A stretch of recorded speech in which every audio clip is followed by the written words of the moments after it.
વાલિયા તાલુકાના કરસાડ ગામ સહિત 4 ગામને જોડતા 3 નાના પુલોનું સાંસદ મનસુખ વસાવાના હસ્તે ખાતમુહૂર્ત કરવામાં આવ્યું છે। વાલિયા તાલુકાના કરસાડ, સિનાડા, દેશાડ અને સોડ ગામને જોડતા 3 નાના પુલો આવેલા છે, જે પુલ ઉપર ચોમાસાની સિઝનમાં વરસાદી પાણી ફરી વળતા માર્ગ બંધ કરવાની ફરજ પડે છે।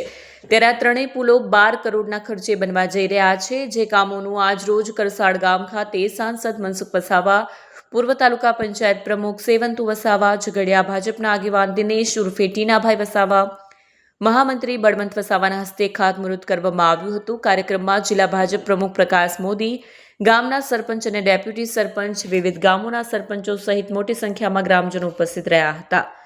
વિડીયો જર્નાલિસ્ટ સંજય વસાવા સાથે સત્યા ટીવી ન્યૂઝ વાલિયા। આજે ભરૂચ જિલ્લાના વાલિયા તાલુકાના કરસાડ, દેસાડ ને સિનાડા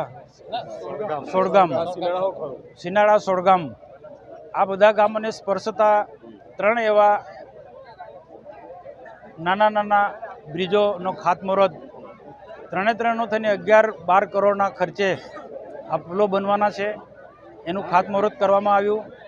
આ ખાતમુહૂર્ત પ્રસંગે આ કરસાડ ગામની અંદર મારી સાથે જિલ્લા ભારતીય જનતા પાર્ટીના પ્રમુખ પ્રકાશભાઈ મોદી, એ ઉપરાંત ભારતીય જનતા પાર્ટીના વાલિયા તાલુકાના વરિષ્ઠ આગેવાનો સેવંતુભાઈ, દિલીપસિંહ સહિત ખૂબ મોટી સંખ્યામાં અન્ય કાર્યકર્તા ભાઈ બહેનો પણ ઉપસ્થિત રહ્યા। ભારતીય જનતા પાર્ટીની સરકાર કેન્દ્રમાં અને રાજ્યમાં આવી છે ત્યારથી સતત ને સતત પ્રજાને ઉપયોગી એવા રોડ, રસ્તા કે જે પણ પ્રકારના જે માળખાગત જે સુવિધા આપવાની હોય એ તમામ સુવિધા રાજ્ય સરકારને ભારત સરકાર એ જનતાને આપી રહી છે।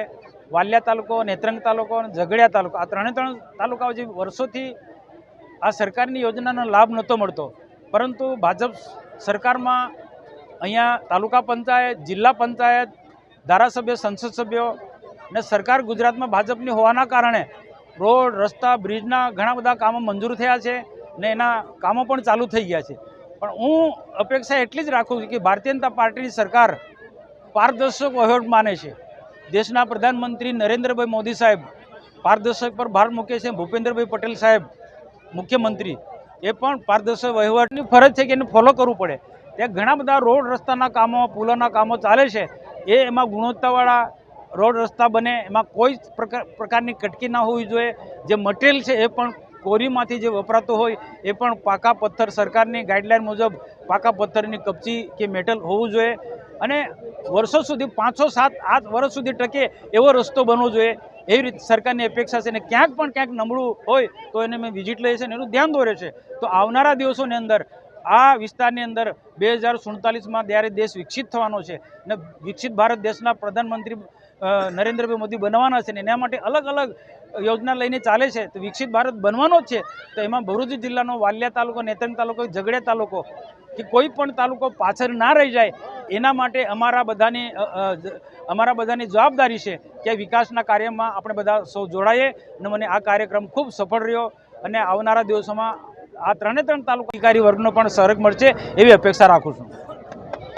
આજે વાલિયા તાલુકાના કરસાડ, દેસાડ અને સોડગામ ગામ છે, ત્યાં આજે પુલ માટેનું ખાતમુહૂર્ત આપણા ભરૂચ જિલ્લાના લોકપ્રિય સાંસદ શ્રી મનસુખભાઈ વસાવાના હસ્તે થયું છે અને આજે ખૂબ જ મોટી સંખ્યામાં અહીં આ કાર્યક્રમમાં આજુબાજુના ગામના સરપંચો, કાર્યકરો અને મોટી સંખ્યામાં લોકો ઉપસ્થિત રહ્યા છે અને લગભગ 12 કરોડ ઉપરનું જે આ પુલ નિર્માણ માટેની જે મંજૂરી મળી છે એના માટે આ સમગ્ર આ વિસ્તારની પ્રજાને હું ખૂબ અભિનંદન આપું છું અને આવા વિકાસના કામોથી જે આપણા આદરણીય વડાપ્રધાન શ્રી નરેન્દ્રભાઈ મોદીનું જે સ્વપ્ન છે 2047માં આ દેશને વિકસિત ભારત બનાવવો છે, તો એ પ્રમાણે હરેક રાજ્ય વિકસિત, હરેક જિલ્લો વિકસિત, હરેક ગામ વિકસિત અને એ રીતે